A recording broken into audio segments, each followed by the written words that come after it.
नमस्ते बच्चों, मैं संगीता पांचाल, सहायक आचार्य भूगोल विभाग एसडी गवर्नमेंट कॉलेज ब्यावर।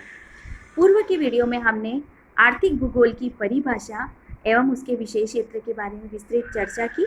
आज की वीडियो में हम आर्थिक भूगोल की जो प्रमुख संकल्पनाएं हैं, कॉन्सेप्ट्स ऑफ इकोनॉमिक ज्योग्राफी के बारे में विस्तृत चर्चा करेंगे। बच्चों, जैसा कि हम जानते हैं कि आर्थिक भूगोल जो मनुष्य की अलग अलग तरह की जीविकोपार्जन की विधियां हैं, जो आर्थिक क्रियाएं वह करता है, उसका एक स्थान से दूसरे स्थान पर जो समानताएं एवं विषमताएं पाई जाती हैं, उन्हीं का अध्ययन आर्थिक भूगोल करता है। अर्थात जो मनुष्य अपने जीविकोपार्जन के लिए जो भी आर्थिक गतिविधियां करता है, उन आर्थिक गतिविधियों का एक स्थान से दूसरे स्थान पर अर्थात विभिन्न क्षेत्र में जो क्षेत्रीय विविधताएं हैं अथवा समानताएं हैं, उसका अध्ययन आर्थिक भूगोल करता है। 1882 में एंड्री ने अपनी पुस्तक में बताया, उनकी पुस्तक है ज्योग्राफी 10 वेल्थ एंड डल्स। इसमें उन्होंने बताया कि आर्थिक भूगोल जो है उसका जन्म वाणिज्य भूगोल से हुआ है। इसी तरह से आगे हम कालांतर में आर्थिक भूगोल का जो विकास हुआ, तो द्वितीय विश्व युद्ध के पश्चात जो पूर्व में औद्योगिक क्रांति का आविर्भाव द्वितीय विश्व युद्ध से पूर्व ही हो चुका था 18वीं शताब्दी में, तथा उस औद्योगिक क्रांति के परिणाम स्वरूप तथा अत्यधिक तकनीकी एवं भौतिक विकास के कारण संसाधनों का अविवेकपूर्ण दोहन का युग आरंभ हुआ। और आज हम देखते हैं कि आर्थिक भूगोल में संसाधनों के उपयोग से ज़्यादा उसके संरक्षण पर बल दिया जाने लगा है, क्योंकि औद्योगिक क्रांति और जो तकनीकी विकास हुआ, भौतिक विकास हुआ, उसमें संसाधनों का अंधाधुंध उपयोग किया गया और इस अंधाधुंध उपयोग से संसाधनों का अत्यंत शोषण हुआ तथा आज हम इस संसाधनों की कमी को महसूस कर रहे हैं। इसको देखते हुए वर्तमान समय में संसाधनों के संरक्षण पर ज़्यादा बल दिया गया है। जो आर्थिक क्रियाएं हैं, वस्तुएं हैं, उनमें उत्पादन से अधिक उनके वितरण तथा आर्थिक विकास की अपेक्षा पर्यावरण विकास, जिसे हम सतत विकास भी कह सकते हैं, पर अधिक बल दिया जाने लगा है। 1920 में टायर महोदय ने जो आर्थिक भूगोल को एक व्यवहारिक दृष्टिकोण वाला विषय बताया और जिम्मरमैन और मिशेल ने बताया कि मनुष्य का ज्ञान ही सबसे बड़ा संसाधन है।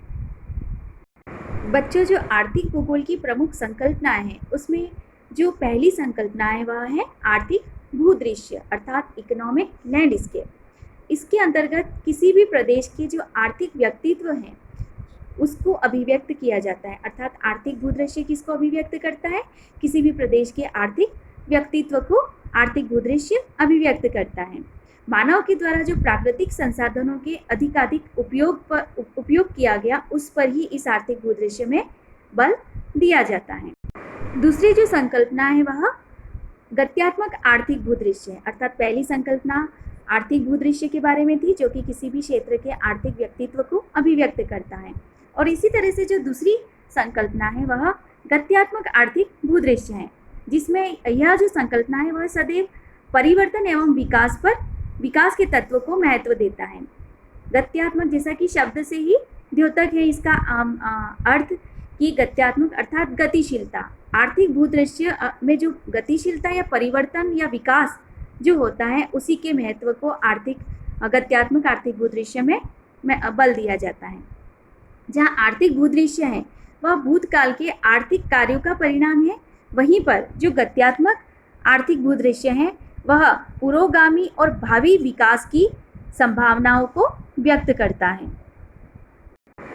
तीसरी जो संकल्पना है वह है वर्तमान आर्थिक भूदृश्य। अर्थात पहली जो केवल भूदृश्य से संबंधित है, दूसरी गत्यात्मक भूदृश्य से संबंधित है, तो तीसरी जो है वह वर्तमान आर्थिक भूदृश्य से संबंधित संकल्पना। वर्तमान आर्थिक भूदृश्य में हम ये अध्ययन करते हैं कि किस तरह से वर्तमान जो आर्थिक सिनेरियो है वह ऐतिहासिक कारणों से किस तरह से प्रभावित रहा और वर्तमान रूप कैसे प्राप्त किया।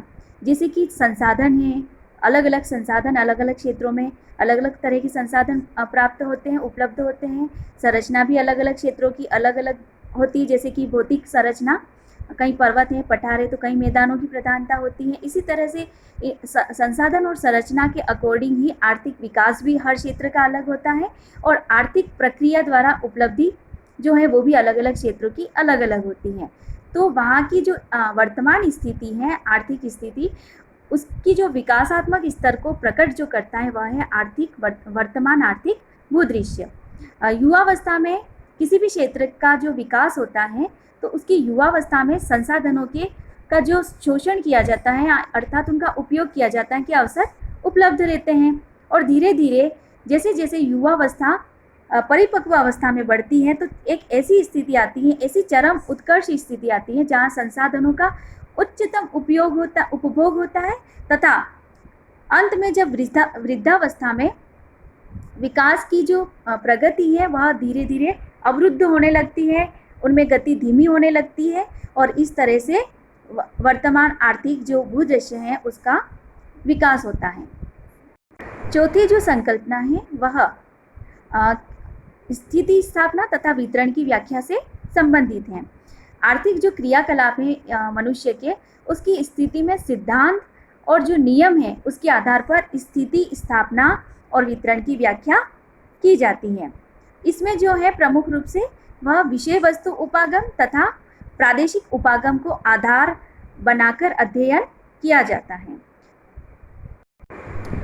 पांचवा जो कॉन्सेप्ट है आर्थिक भूगोल की, जो पांचवी संकल्पना है वह एरियल डिफरेंशिएशन से संबंधित है, अर्थात क्षेत्रीय विविधताओं के कारण विभिन्नता के कारण क्षेत्रीय आर्थिक जो भूदृश्य है उसमें भी भिन्नता पाई जाती है।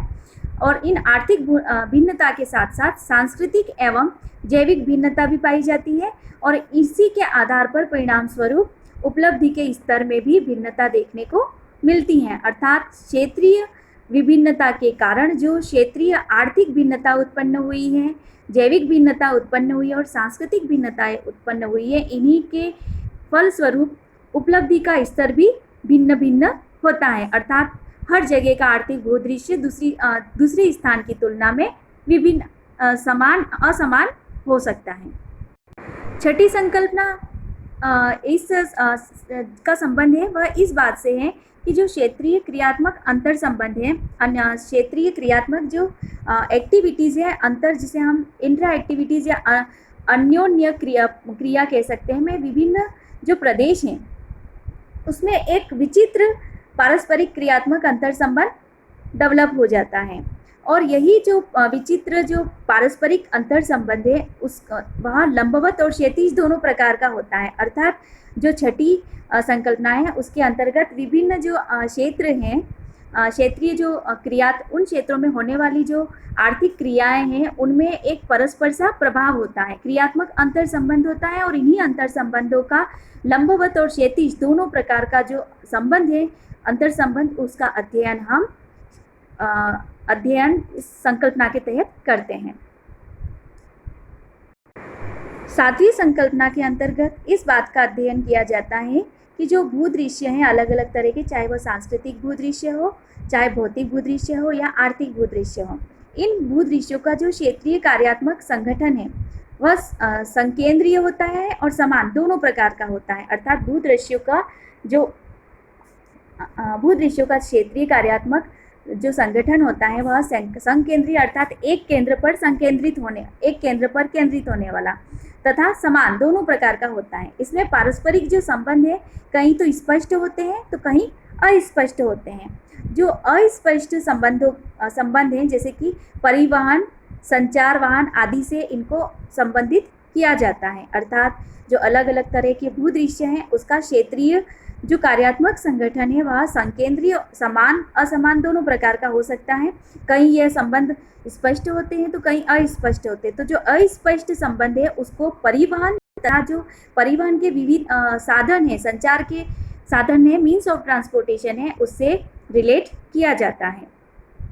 अंतिम जो संकल्पना है वह है जो क्षेत्रीय आर्थिक विकास की संकल्पना से संबंधित है। क्षेत्रीय आर्थिक विकास संकल्पना है उसमें जो विकास की तुलना है वह अन्य प्रदेशों से सांस्कृतिक एवं तकनीकी प्रगति और प्राकृतिक संसाधनों के आधार पर की जाती है। अर्थात अलग अलग क्षेत्र के अलग अलग फिजिकल फीचर्स होने की वजह से वहाँ के संसाधनों में भी असमानता पाई जाती है, और जो संसाधन उपलब्ध होते हैं उन प्राकृतिक संसाधन तथा वहाँ जो प्रगति हुई है, तकनीकी विकास हुआ है और सांस्कृतिक जो विविधता है, उसके आधार पर एक प्रदेश की तुलना अन्य प्रदेश से की जाती है। जो प्रगति के लिए क्षेत्र विशेष के आर्थिक संसाधन है, उसके विकास पर अधिकतम बल दिया जाता है। धन्यवाद।